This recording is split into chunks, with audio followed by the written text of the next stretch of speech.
जय हिंद। आप में से बहुत से लड़कों ने कमेंट कर करके ये बात पूछा कि सर टूर ऑफ ड्यूटी को अच्छे से समझा दीजिए। तो चलिए समझते हैं हम लोग टूर ऑफ ड्यूटी के बारे में। तो समझते हैं हम लोग टूर ऑफ ड्यूटी के बारे में डिटेल से। आप अगर ध्यान से समझेंगे तो आर्मी में जाने के कई रास्ते हैं। इंडिया में अगर देखिएगा तो ये 3 रास्ते हैं। अभी इंडिया में एक दौर है परमानेंट कमीशन।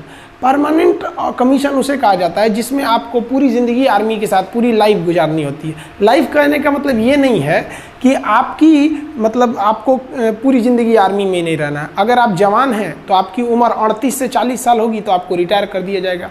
ऑफिसर हैं तो 54-55 पे रिटायर कर दिया जाता है। कर्नल से ऊपर रैंक के हैं तो 60 साल पे रिटायर किया जाता है। तो ऑन एन एवरेज ये परमानेंट में आते हैं। इसके अलावा एक शॉर्ट सर्विस कमीशन होता है। इसमें आपको 10 से 15 साल ड्यूटी करनी होती है। जब तक ड्यूटी करिएगा तब तक आपको सैलरी वगैरह सब कुछ मिलते रहेंगे। 15 साल बाद रिटायर कर दिया जाता है। अब रिटायरमेंट के बाद इन लोगों को पेंशन भी दिया जाता है। अब आर्मी जो नया प्लान कर रही है वो टूर ऑफ ड्यूटी ये 3 साल के लिए होगा। अभी इस पर कोई ऑफिशियल बात नहीं हुई है कि इसका स्ट्रक्चर कैसा रहेगा, लेकिन हमारे जो CDS हैं, chief of defence staff Bipin Rawat, उन्होंने इस ओर इशारा किया था कि टूर ऑफ ड्यूटी का प्लान चल रहा है। तो ये 3 साल के लिए आर्मी में आना होगा। अभी हम इस पर डिटेल से चर्चा करेंगे। पढ़ाने के लिए इसमें VIP लोग को शामिल कर दिया जाता है।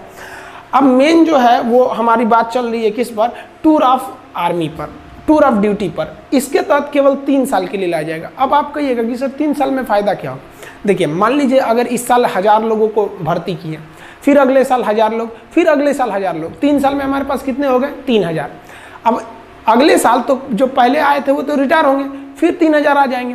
तो इस तरह से हमारे पास हमेशा एक रेगुलर आर्मी बनी रहेगी। और ये आर्मी को हमें क्या नहीं देना पड़ेगा, पेंशन भी नहीं देना पड़ेगा।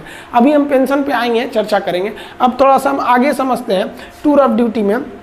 ध्यान से समझिए, इस टूर ऑफ ड्यूटी के बारे में समझिए। ये एक तरह का इंटर्नशिप है। इंटर्नशिप क्या होता है कि आपको किसी खास काम के लिए और खास फिक्स समय के लिए जब बुलाया जाता है तो उसे इंटर्नशिप कहते हैं। इससे सेना हमेशा जवान रहेगी, यंग रहेगी। जैसे मान लिया कि हमने 1 साल के लिए 1 लाख लोगों को किस में भर्ती किया, टूर ऑफ ड्यूटी में। इस साल भर्ती किया, फिर अगले साल 1 लाख को भर्ती कर लेंगे, फिर अगले साल 1 लाख को कर लेंगे, यानी 3 लाख हमारे पास आ गए सब। फिर अगले साल इधर 1 लाख को रिटायर करेंगे तो फिर 1 लाख को भर्ती भी तो कर लेंगे। और जिसको हम रिटायर किए उसको तो पेंशन देना नहीं है कि भैया हम 3 साल ड्यूटी कराए हैं। अब ध्यान से समझिएगा जी, ऐसे करके हमारे पास 3 लाख का स्टॉक बचा। और ये 3 लाख की जो आर्मी है एकदम यंग है। 18 साल के लड़कों को भर्ती करेंगे, 18, 19, 20, 21। तो ये 3 साल का 18 से 21 साल का 18 से 21 साल के लड़कों को शादियों ब्याह नहीं हुआ रहता है, एकदम यंग गरम खून रहता है। अब बॉर्डर के फ्रंट लाइन पे खड़ा करेंगे ना, देशभक्ति राष्ट्रवाद तो कूट कूट के भरा है, समझ में। अब जैसे कोई परिवार वाला आदमी है, सेना हमारी हर उम्र के जवान बहादुरी से लड़ते हैं, लेकिन जो 40-50 साल एज हो गया उन पे जिम्मेदारियां हैं, उनके बाल बच्चे हैं, वो भी इंसान हैं, वो भी हमारे लिए लड़ते हैं। तो एक उनके ऊपर जिम्मेदारी है। एक वो जो नया नया छोड़ा जाता है, इसमें कोई जिम्मेदारी नहीं, ना आगे ना अपना पीछे पगा, गोली चलाया रे तुम हम पे, वो चलाएगा हमसे चुरा बम मार देंगे यहाँ पे। तो ये आर्मी को यंग रख सकते हैं। इससे आर्मी को डबल फायदा कि आर्मी हमेशा यंग रह गई और जो रिटायर हुए उन्हें सैलरी भी नहीं देना है। और आर्मी कम भी तो नहीं होगी ना भैया, हर साल हम 1-1 को रखे रहेंगे। हमेशा हमारे पास 3 लाख की एक टूर ऑफ आर्मी की, टूर ऑफ ड्यूटी की फौज पड़ी रहेगी। समझ में आया कि नहीं आया। अब आप कहिएगा कि सर वो जो 3 साल बाद रिटायर कर देंगे और उसको पेंशन भी नहीं देंगे तो लड़का कहाँ जाएगा। तो देखिए भैया, इसमें सेना विचार कर रही है कि हम इस तरह से एंट्री कराएंगे कि जैसे कोई लड़का ग्रेजुएट हो गया है, तब आओ भैया 3 साल ड्यूटी करो और जाओ। और सरकार एक नियम बना देगी कि कोई भी SSC, रेलवे, बैंक वगैरह वो इन लड़कों को आरक्षण दे जो मतलब आर्मी की ट्रेनिंग कर ली है। क्यों? क्योंकि इनके अंदर एक डिसिप्लिन आज होती है। आपका बढ़िया बढ़िया ब्रांड, जो हज़ारों रुपए के आप जो ब्रांड पहनते हैं ना, उस ब्रांड की कोई कीमत नहीं है अगर आपके बगल में कोई बंदा वर्दी पहन के इंडियन आर्मी का उस पर लोगो बना हो, पहन के खड़ा हो जाए तो सारा आपका ब्रांड बर्बाद हो गया उस आर्मी के वर्दी के बाद। तो एक वर्दी भी मिलेगी, रैंक भी मिलेगी, सैलरी भी मिलेगी। क्या नहीं मिलेगा तो भैया पेंशन नहीं मिलेगी। सारा बवाल तो पेंशनें कम करने के लिए हो रहा है, समझ में आया कि नहीं। तो पेंशन नहीं मिलेगा आपको। क्यों पेंशन नहीं मिलेगा?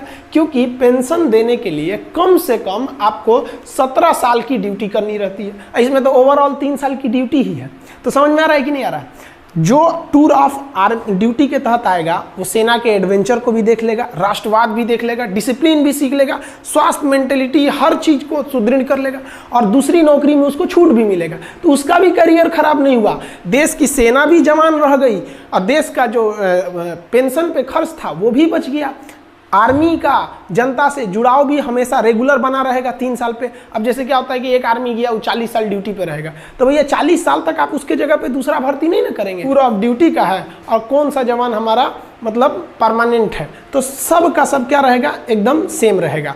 आप समझ में आ गया आप लोग को कि ये टूर ऑफ ड्यूटी मेनली किसके लिए किया जा रहा है कि भैया हम अपने पेंशन पे हो रहे खर्च को कंट्रोल कर सके और अपनी सेना को मॉडर्न टेक्नोलॉजी दे सके। जैसे हमारे सैनिकों का बैलिस्टिक हेलमेट नहीं रहता है, इंफ्रारेड रिकॉग्नाइजर नहीं रहता है, अभी भी हम लोग इंसास राइफल लेके चल रहे हैं लोग, तो ये सब चीज़ें। आर्मी की जो बूट होती है वो काफ़ी हैवी होती है, वजन में बहुत भारी होता है। अभी कई ऐसे बूट आ गए हैं आर्मी के पास, जैसे अमेरिकन सोल्जर का दिखेगा तो बूट बहुत मजबूत रहता है जूता और भारी नहीं रहता है। हमारे सैनिकों का बूट मजबूत है लेकिन भारी है, तो भैया उसके लिए क्या चाहिए, पैसे चाहिए। तो हम लोग का आधा पैसा तो सैलरी पेंशन पे ख़त्म कर दे रहे हैं।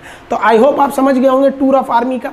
बाकी आर्मी में हथियार वगैरह कौन से होते हैं, कैसे आप देख सकते हैं, देख के कैसे पहचान जाएंगे कि AK-47 है कि SLR है कि 303 है कि इंसास है, पिस्टल, माउजर, इस सब में क्या क्या डिफरेंस होता है, इस सब के बारे में हम आपको वीडियो बता देंगे। बहुत से लड़के कर रहे हैं प्लेलिस्ट बनाने के लिए, तो उसको भी बना देंगे और प्लेलिस्ट में हम आपको डिफेंस में आपको हर एक चीज़ हथियार वगैरह के बारे में भी समझा देंगे, ताकि युवाओं के प्रति एक जिज्ञासा रहती है कि हमारी आर्मी क्या कर रही है। आई होप आप समझ गए होंगे। समझ में आया? एक सैल्यूट हमारे भारत के वीर जवानों के लिए। जय हिंद।